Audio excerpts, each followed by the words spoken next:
Hello friends, and welcome to another day of Crochet and Crime. My name is Hazy Baby and this is my channel, and if you like it, please like and subscribe and like or follow me over there. Whatever it is that you need to do, you do you boo. So yeah, more content to come. Anyway, so basically on this channel I crochet while talking about crime. So if you love crime, or you love hearing about crime, then you should come over and follow me. It's right there. It's right there. See a little button? Just press it. Just press it. Like my videos. Okay. Come on. Let's go. I'll show you where the crime's at. And you can watch me do crochet at the same time. I mean, it's a win-win. There's lots of winning. There's all the winning. Okay, see you later. Bye. Okay, welcome to another day of Crochet and Crime. As you can see, I am still working on this project that I started yesterday. It's a lovely, beautiful pink piece. I'm just going to wing it. I'm just going to go, do it as I go and see what happens. I haven't quite decided what I'm going to do with it yet, but basically this is a project that I started yesterday, like I said. You can see my nails are changed, and let's get this day started. So this first story today is out of Adelaide, and it's about multiple gunshots that were fired at an Adelaide home in a targeted attack. So police are hunting down any suspects behind a targeted drive-by shooting in Adelaide at a home overnight. So that's actually pretty scary. Like I was saying yesterday, any sort of gun violence in Australia is pretty scary. We don't really get a lot of it, so when there is some gun violence, we tend to get a little bit, worried. So residents in a Paloli home in Adelaide's north, again I apologise for anyone who lives in these places and I'm saying them completely incorrectly, were woken up by the sounds of gunshots at around about 1 a.m. When police arrived, officers discovered 6 shots had been fired into the front of the home, which hit the guttering and the roller door. So thankfully it didn't actually hit a human or any animal that was living in the house. So, small wins. We're going to be happy about these small wins. No one was injured. It's early into the investigation. However, police do not believe the incident was random, so they think it was an actual targeted attack. You would want to hope so. Although I'd be really scared about who was targeting my house, but at least if you're in that neighborhood, you can rest assured that, if you're doing the right thing and you're not part of the criminal underbelly element of the world, then hopefully, they won't be targeting you. So they're saying if anyone who lives in Adelaide who has seen something suspicious on Bogart Drive yesterday, they have urged that you contact police. So like I said, that was a nice short and sweet one.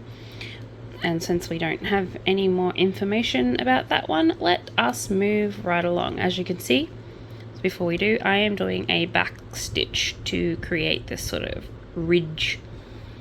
So with light colors, it's nicer to make sure that the pattern is a really pretty pattern so that you make the actual pattern pop. Yeah, fun tips. This next story is regarding online hacking. Now, I have talked about online hacking before.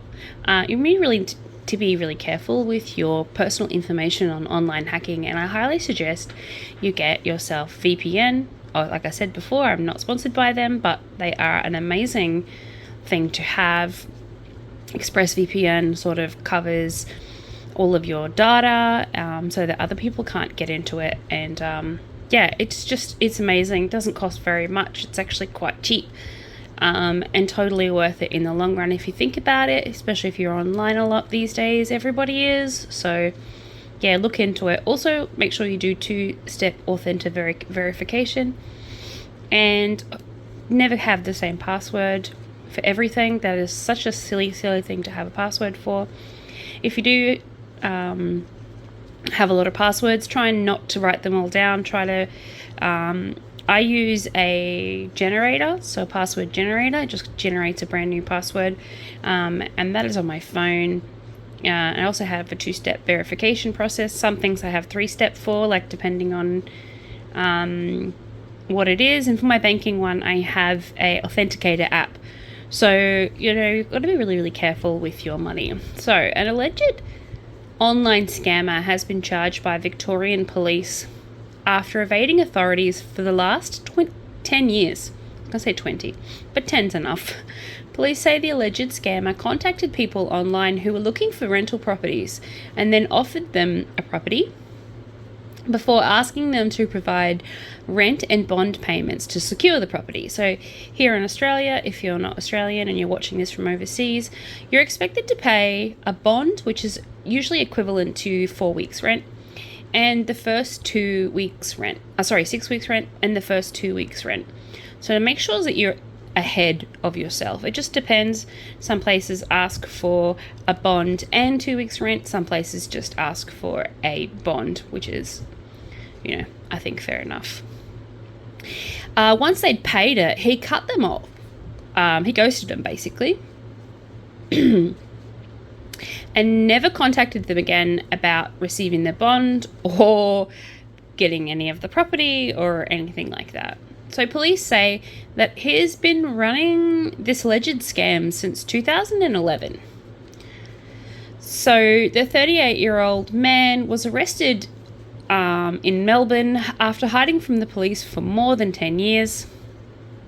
The alleged scammer was wanted on multiple warrants and was charged with several counts of obtaining property by deception and obtaining a financial advantage by deception. So, like I said, pretty darn horrible. So this wasn't even one of those online scams like I've seen recently. It was more of the traditional online scam. And you think that COVID would have been rife with these kind of online scams. So this next part of this project is I have to count out the squares, the stitches to see how many I need, and then put a stitch counter in each corner. So I'm just going to quickly pop off. I will do that and I will come back. But let me just finish the story first. The man was also charged with 8 incidences of alleged fraud and resisting arrest. He's been on remand and will face the Melbourne Magistrates Court on April 20th, and hopefully I'll have another update for you then. Alrighty, I'm just going to count this out, make 4 corners, and I'll be back. And through the magic of video, I am back. As you can see, these are my little stitch counters. My husband, being the very cute person that he is, made me these bunny skulls for Easter as my stitch counters. Just kind of cute. They're kind of creepy, but yeah, they hold my stitches in place. So basically there is exactly 15 stitches between each of these spots. So that is great. So what we're going to do is we're going to start at one of these corners. I'm going to choose probably this one because it's not the very first one where I joined before, but it is a brand new stitch, and I'm going to stitch a cluster of 4, and then I'm going to go just single crochets all the way to here, and then I'm going to go and make another little probably like a rose, if you will, like a big giant flower. So it'll have like a cluster of, say, I don't know, we'll see. But while I decide that in my head, let us move on to the next story. So Latitude Financials insists it won't pay a ransom demand by criminals behind a cyber attack. So Latitude Financial Services received a ransom demand from hackers behind a massive, and I mean massive, cyber attack. But the non-bank teller has insisted they're not paying. And I totally agree with them. I don't think they should. In an ASX update, the company said that the ransom demand appeared genuine because the data detailed into in it was consistent with a number of the affected customers disclosed by Latitude last month. So on March 27th, the company said it had identified about 14 million current and former Australian and New Zealand customers who had their personal data stolen. So I'm just going to let that soak in for a second. That's a lot of customers. So 4, 5, 6, 7. I think I'm going to go with 8. I think 8 looks nice. Let's see. 8. No, we'll go 10. 9. And 10. Oh, that looks lovely. So I'm going to skip the first 3. So 1, 2, 3. And the last 3. I'm going to single crochet. Okay, so today, Latitude Financial Chief Executive Bob Bellion, oh come on mate, that's an epic name, come on Bobby, maintained it would not meet any ransom demands. Bobby was like, you and the horse you rode in on, Chief, ain't no one giving you shit. Latitude would not pay a ransom to criminals based on evidence and advice. There is simply no guarantee that doing so would result in any customer data being destroyed, and it would only encourage further extortion attempts on Australian and New Zealand businesses in the future, he said. Our priority remains on contacting every customer whose financial and personal information was compromised and support them through the process of this data breach.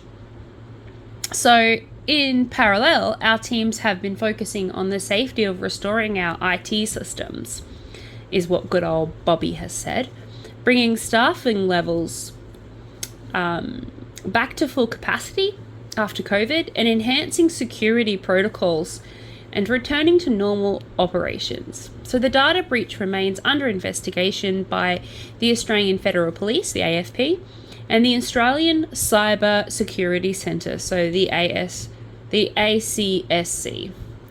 So Latitude has not revealed any details about the ransom demand, including the amount of money that the criminals wanted, which I totally understand why.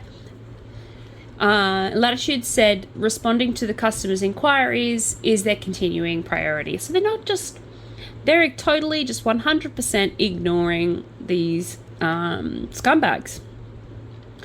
Because I kind of agree with them in the sense that if they give in to these guys, then they're going to have the same problem repeated.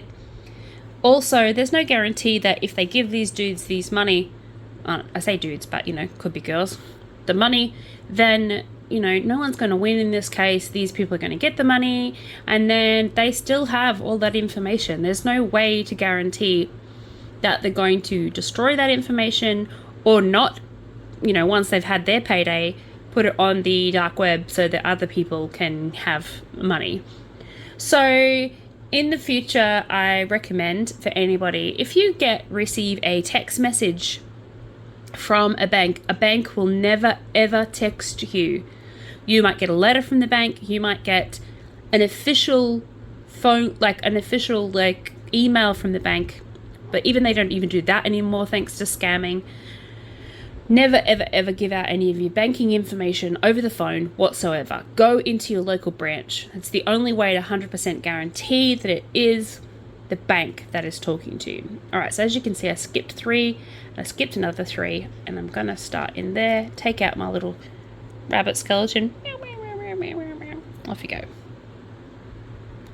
Speaking of banks, I'm going to move away from Australia now, and I'm going to move, well, not physically, but, within this storyline, to Louisiana, where a bank employee live streamed an attack that killed 5 people.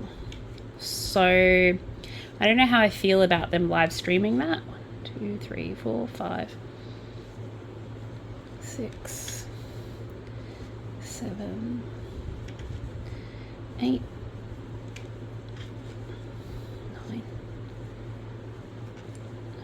10. Like, if you have the capacity to live stream, why didn't you call the police? So 1, 2, 3, because that's the first one is counted in there, and we're just gonna single crochet along here now. Maybe they did. Maybe I shouldn't be so quick to judge. A Louisiana bank employee.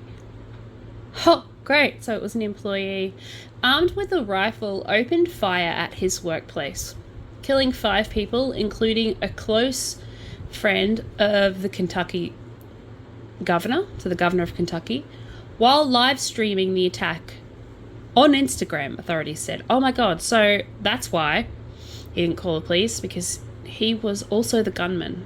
That is just, horrifically shocking. So police arrive as shots were still being fired inside the old bank, the Old National Bank, and killed the shooter in an exchange of gunfire. In Louisiana Metro Police Department, Chief Jacqueline Gwen Laurel said the city's mayor, Craig Grinberg, called the attack an act of an evil and targeted violence, which I will agree with, because he knew with 100% certainty what he was doing that day, which is unfortunately today. The shooting is the 15th mass killing in the country this year, and just comes 2 weeks after the former student killed 3 students and 3 adults in a Christian elementary school in Nashville, Tennessee, at about 260 kilometers to the south. So well done, America. I mean, how many times do kids have to pretty much, I'm so scared to go to school. Anyway, moving on from this, the state's governor and his wife also had friends killed in that shooting. And in Louisiana, the chief identified the shooter as a 25-year-old. I'm not even going to say his name, because I don't want to give him any credit whatsoever. I know he's dead. I know, and I feel like it's irrelevant. He live streamed the attack, which is absolutely tragic. So that's tragic to know that the incident was out there and being captured. 1, 2, 3, 4, 5, 6, 7, and that the family members of those people he has tortured now will have, the evidence of that for the rest of their days. So, they get to watch their loved ones die and they can't do anything about it. That's absolutely horrible. So Meta, which is the company that owns Facebook, Instagram, and a few other things, have said in a statement that it quickly removed the live stream from the tragic incident this morning. But it's, it's out there. And once it's out there on the internet, it's out there forever. So they can remove whatever they like, but it'd still be in some database somewhere. Social media companies have imposed tougher rules over the past few years to prohibit violent and extremist content. They have set up systems to remove posts and streams that violate those restrictions.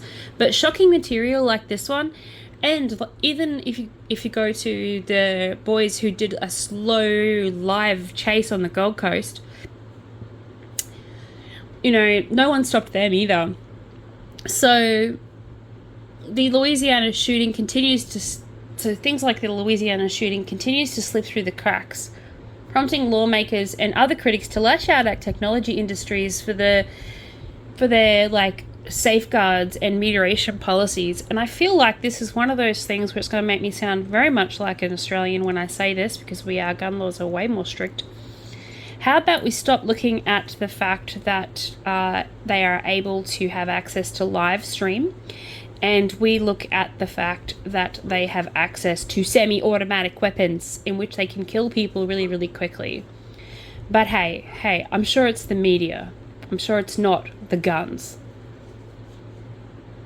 Oh, I am so angry about this. Okay, so social media companies haven't said anything about it, which, kind of agree with them. Don't say anything. 9 people, including 2 officers, were treated for injuries at the Louisiana shooting. University of Louisiana Hospital spokeswoman Heather Fontaine said in an email One of the wounded is identified as 57-year-old Diana Eckhart, who later died on Monday night. 1, 2, 3, 4, 6, 7, 8, 9, and 10.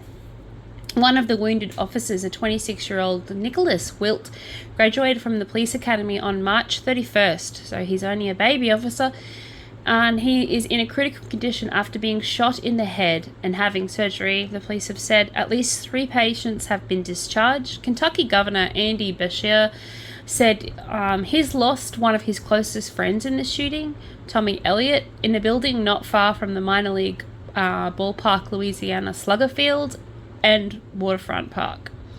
Tommy Elliott helped me build my law career, helped me become governor, and gave me advice on being a good dad, said Beshear, his voice shaking with emotion. Now, I don't want to sound like a complete twat muffin here, but I really hope that this is the motivation that some people need to get past this whole, we need our guns to protect ourselves. No, you don't. You don't need no one needs semi-automatic weapons. No one. No one needs automatic weapons. No one needs AK-7, whatever they are. Or AR-15s. No one needs them. They're not needed. Just stop. Just stop. Just absolutely stop. Gun violence has to stop. It really has to. We could make commentary on, that the media needs to fix its stuff. We can make commentary that we need to do all of these things. But the answer is blatantly right there in front of their faces. Just be tougher with the gun laws. It's not that hard. You'll have a lot of pushback. A lot of people will be sad about it. But a lot of people will be alive. A lot of very innocent people will be alive. So in late 2021, one of the towns devastated by tornadoes that tore through Kentucky was Dawson Springs, the hometown of Beshear's father and former 2-term Kentucky Governor Steve Beshear. Andy Beshear frequently visited Dawson Springs as a boy and talked emotionally about his father's hometown. So, as part of the investigation, police have descended on a neighborhood where the suspect lived about 5 miles, 8 kilometers south of downtown shooting. The street was blocked as the federal and local officers talked to residents. One home was cordoned off with caution tape. One of the people who lives in the neighborhood said she couldn't recall meeting the suspect, but said it was unnerving feeling living on the same street of someone who could do such a thing. They're just people. These people are just regular people, and regular people do stupid shit.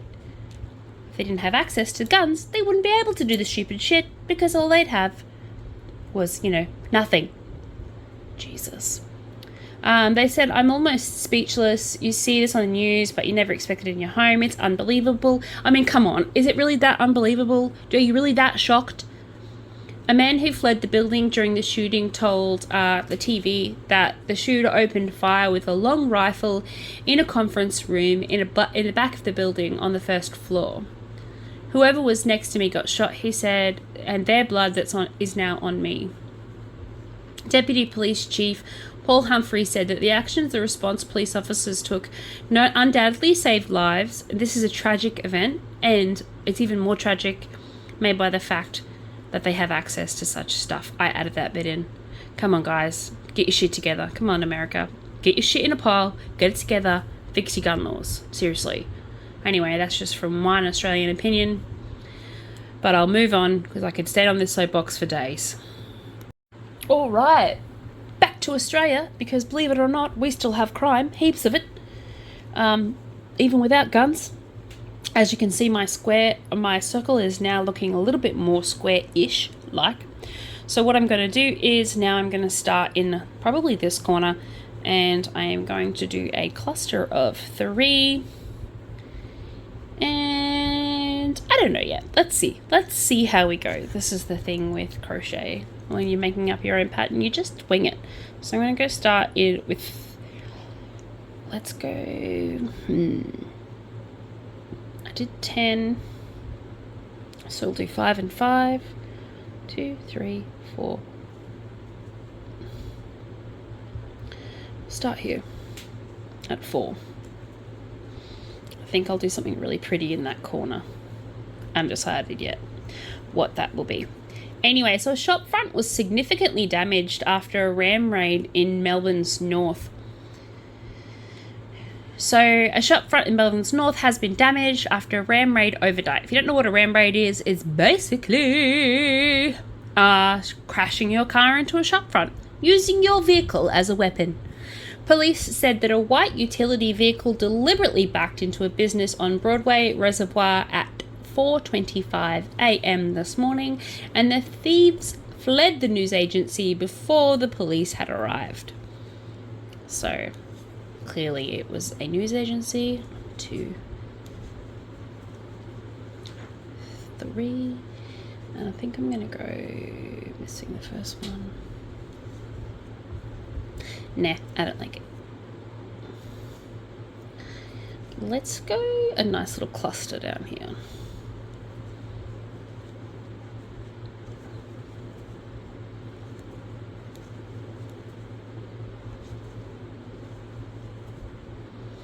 And 5. Now let's see what the thieves managed to get. Probably nothing. No one was present inside the shop at the time of the incident, and it's not clear if anything was stolen. Like I said, probably nothing. It just were being douche canoes. So police say if the investigations remain open, so if anyone has any information, you are to contact Crime Stoppers on 1-800-333-000. Like I said, they used their vehicle as a ram raid and smashed into a shop, into actually a news agency, and didn't make off with pretty much anything. It's in Melbourne's east. So yeah, if you have any information, police are looking for that. So that would be fantastic. Alrighty, this next story is police destroy 16 tons, yes, you heard that correctly, tons worth of tobacco after New South Wales plantation has been raided. Approximately 16 tons of tobacco. I'm gonna go just this one. 2.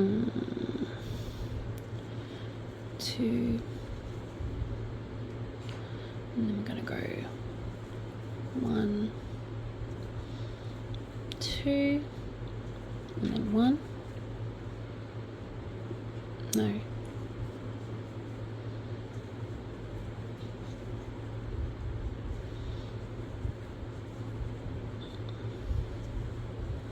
Just give me a second while I try and figure this out. This is one of the down parts of sort of creating your own pattern. So you need complete silence for a minute.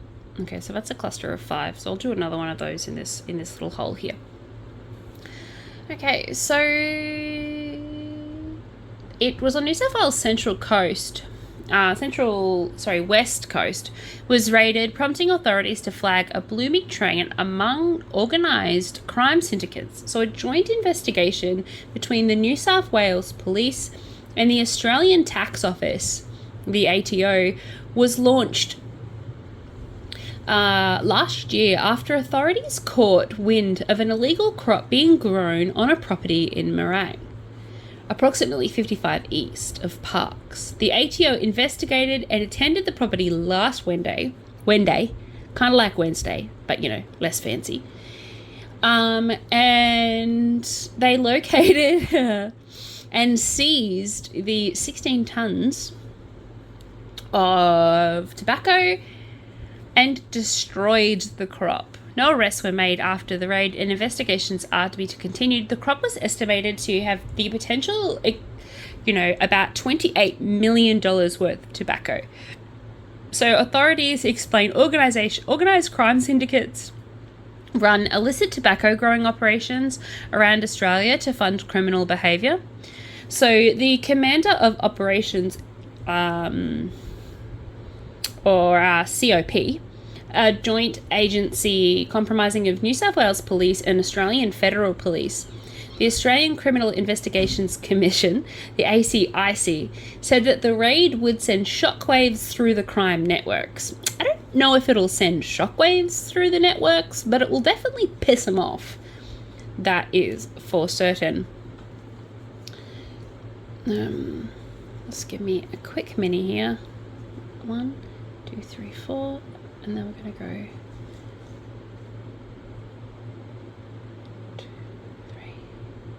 2, 3, 4. I think I'll go 1, 2. Oh yeah, that's pretty.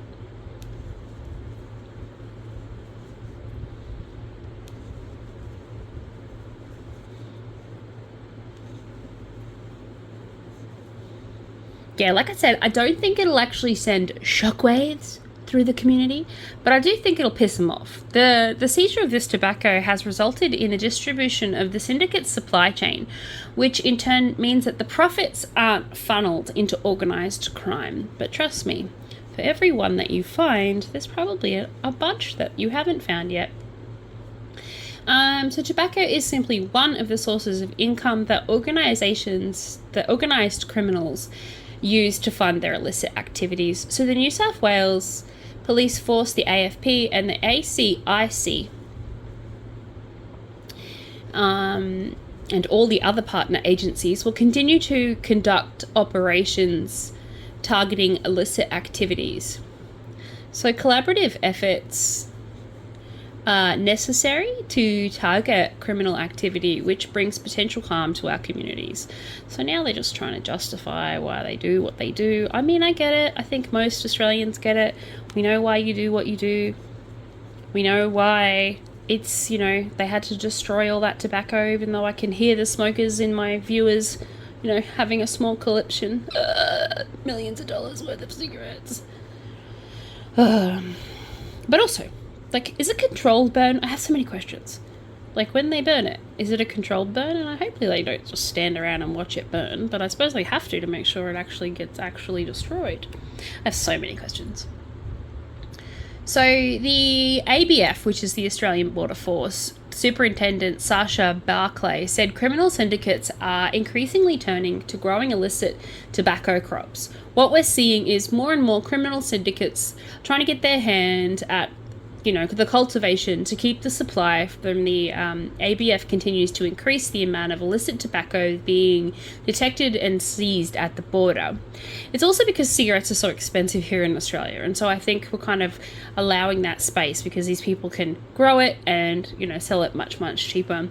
So these criminal syndicates are sophisticated and they run like a business. They'll do whatever it takes to ensure that they have a supply and they can contribute to bringing up the profit of the expense of legitimate business owners and the wider Australian community. So it's been illegal to grow tobacco in Australia for more than a decade. Doing so could result in 10 years imprisonment if convicted. So just don't, okay? I don't think the average Joe is growing it though, so I don't think it'll be a problem for you and me. 1, 2, 3, 4. I mean, don't recommend growing your own tobacco. First of all, I kill every plant that ever comes into my house. I don't try to, I'm where plants go to die. Alrighty, so that's interesting. $28 million worth of tobacco gone up in smoke. See what I did there? I'm so funny. Yeah, I know. Follow me for more funny content. Looks like we have another robbery here in Australia. So over $100,000 of jewellery was stolen from a shop. And it's devastating. It's absolutely devastating. That's a lot of money to just, lose. So jewellery worth $100,000 was stolen from an antiques shop. So it's not even brand new jewellery, it's antique jewellery, which is even more devastating, in a small New South Wales town over Easter, leaving the business owner devastated as it would because it was a small town. I really hope they were insured. Thieves swiped more than 200 gold and silver rings, pendant necklaces, bracelets, earrings, and brooches from the Eden Antiques Collectible and Old Wares in in the South Coast town. The break-in happened between Good Friday, they think, and Easter Saturday between 9 a.m. and 4 p.m. and 9 a.m. because that was the time that the owner was away from the store, with the antique and modern jewelry taking up space in the glass cabinets. So they smashed these glass cabinets open and stole pretty much everything that was in there, which is really, really, really, really sad. So photos of some of the items stolen has been released to the South Coast Police District, which will actually be helpful because if they're antique, some of them hopefully will be one of a kind. The shop has confirmed the theft on Facebook and appealed for any shoppers to look out for the items being sold online or at antique stores or pawnbrokers. So that's a good thing about places like cash converters, is they will check all of these police registries first. So hopefully the thieves are stupid enough to try and sell them on to cash converters or something. But I hope they get caught, because that's absolutely devastating and is the difference between that business being able to stay open and that business closing down. So I hope they catch the thieves, because that's just pathetic. Steal from a tiny little freaking store. You're disgusting. You're gross, man. You're gross. Oofy doolies.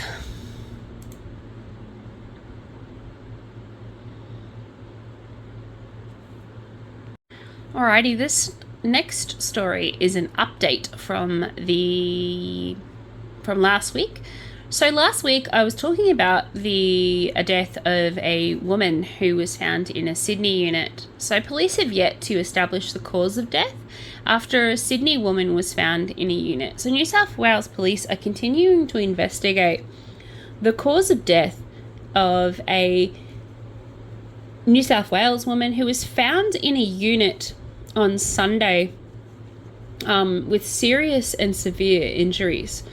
So residents in the unit block of Newman Street in the Western City suburbs of Maryland called police with concerns for the welfare of their friend on Sunday night. Actually, so this isn't an update from the other one. This is another woman who has been found dead in a unit. I apologize. When police arrived at 11:30, they found Gilbert's partner performing CPR on her, but she'd already died. So she was already had a loss of life there. Superintendent Andrew Holland said that the 42-year-old's partner was assisting police with their investigation. Erin was home at the unit that evening. We're aware that neighbours heard her unit block and had been speaking that night, Holland said. They're just concerned that someone else may have been in the block with her, because they're like, she was talking to somebody, but they're not quite sure who that somebody was. He said it's too early to determine what had happened, and they need to get the background on what may have happened and who was in her unit at the time. The injuries were very serious and severe. Unfortunately, we don't know what caused her death at this point.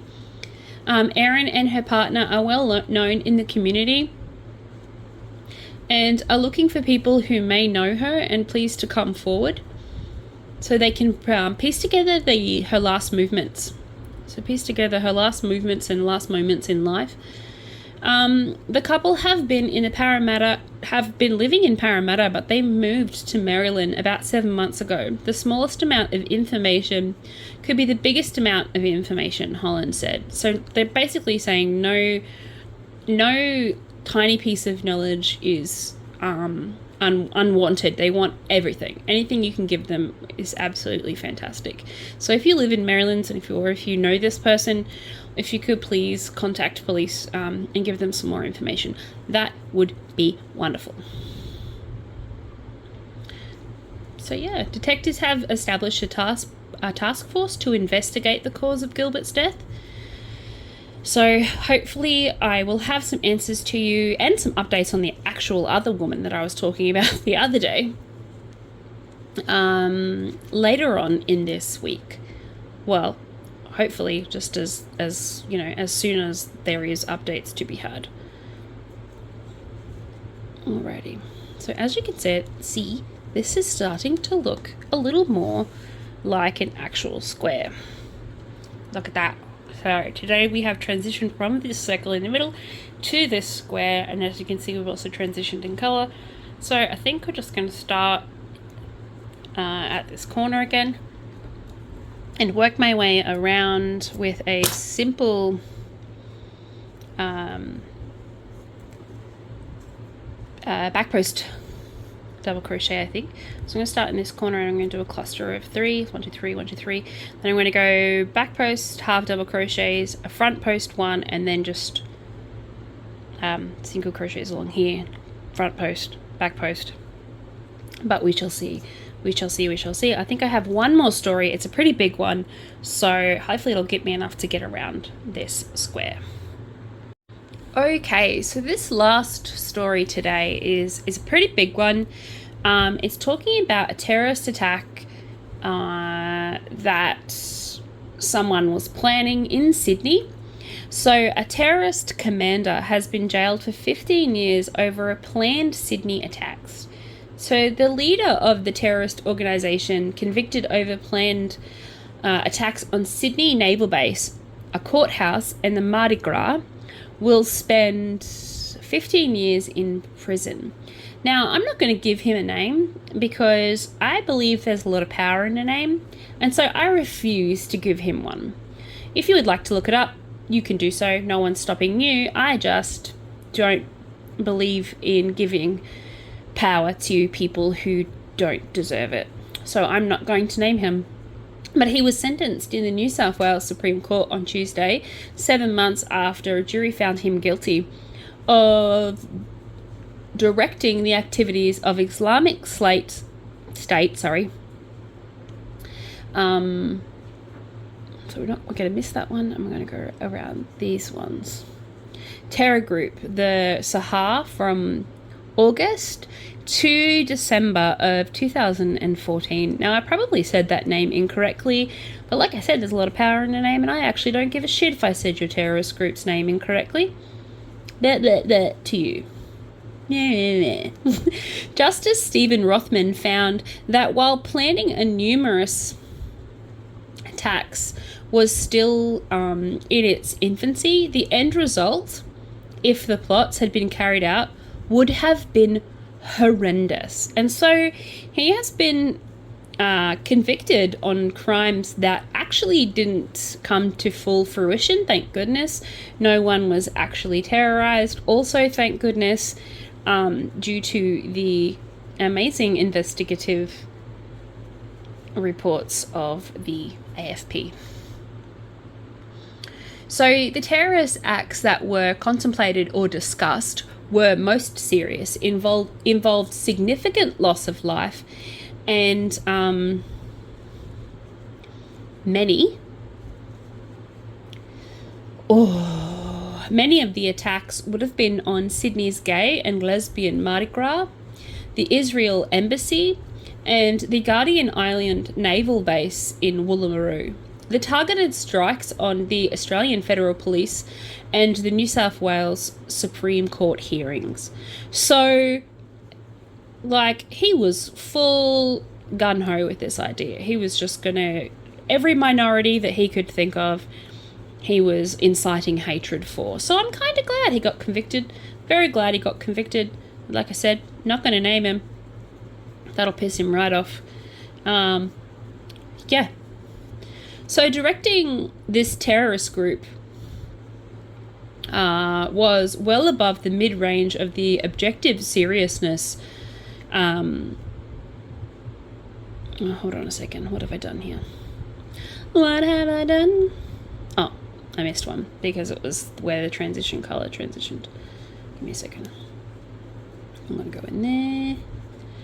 Wrap it around.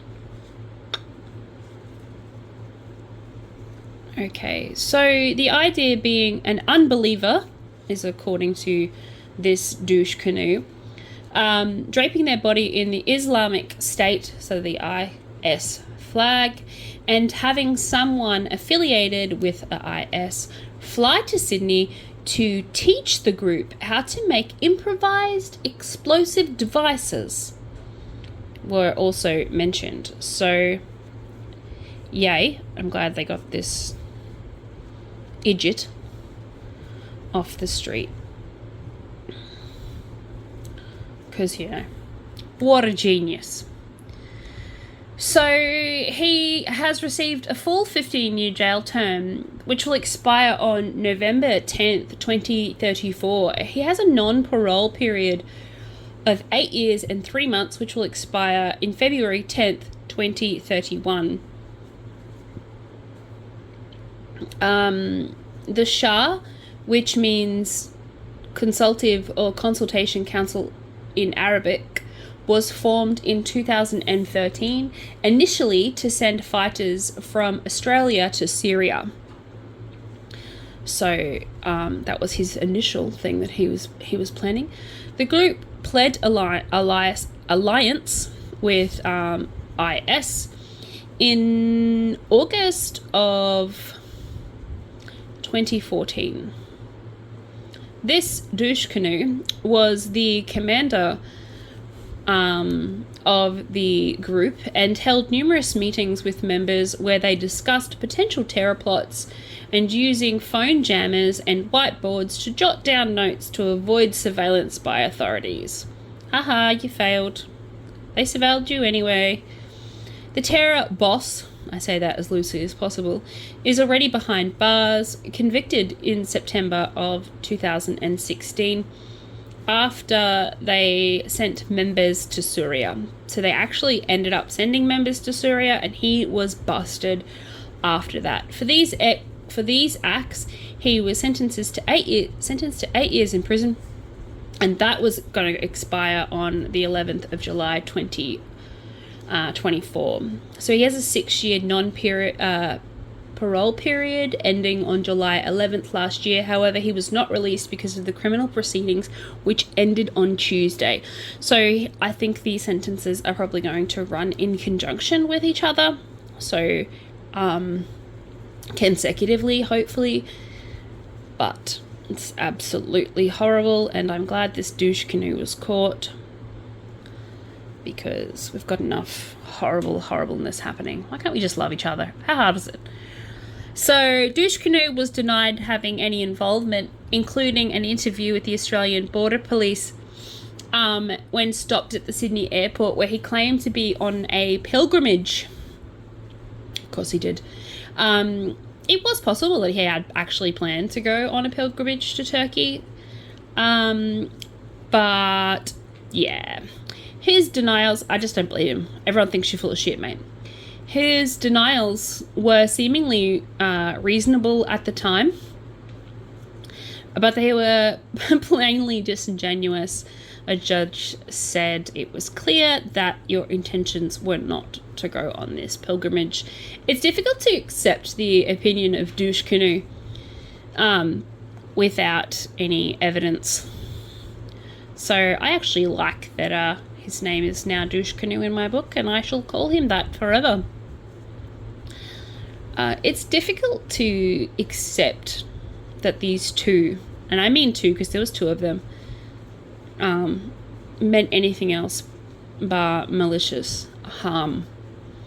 So his own douche canoe is only got the second. Sorry, let me start that again. Douche canoe is only the second person in Australia to be directed for activities for the tourist group, which carries a maximum prison term of 25 years. The first was, I'm going to call him douche canoe of the first, who encouraged a bomb attack on a Melbourne cricket ground. He was jailed for 15 years in 2009 and will remain behind bars until November this year. Continuing detention order due to the risk of reoffending. So douche canoe 1 and douche canoe 2 hopefully are in different prisons, because I feel like if we put them together, that might be a big stupid idea. So let's hope they have been smart enough not to put them together. And that brings us to the end of my news day and also to the end of this round. And there we have it. That is it. So, any opinions I have in these podcasts are my opinions and my opinions alone. I do not support extremism. I do not support violence in any form. I just want the news to get out there. I just want people to be interested in what is happening in the world. So, if you like this content, if you like watching me crochet while I talk about crime and hearing my extreme points of view, my very blatant, I wouldn't say they're extreme. I'd say they're well thought out and definitely not hot off the cuff. But 100% they are mine. So thank you for today, and I'll see you tomorrow. Have a great and wonderful day. From one human to another. Imagine this is me kissing. Have a wonderful day. Oh, maybe I should do 2 skulls. How about that? 2 rabbit skulls. From one human to another. These aren't humans, these are whatever. Anyway, have a wonderful day. I'll see you tomorrow. Bye.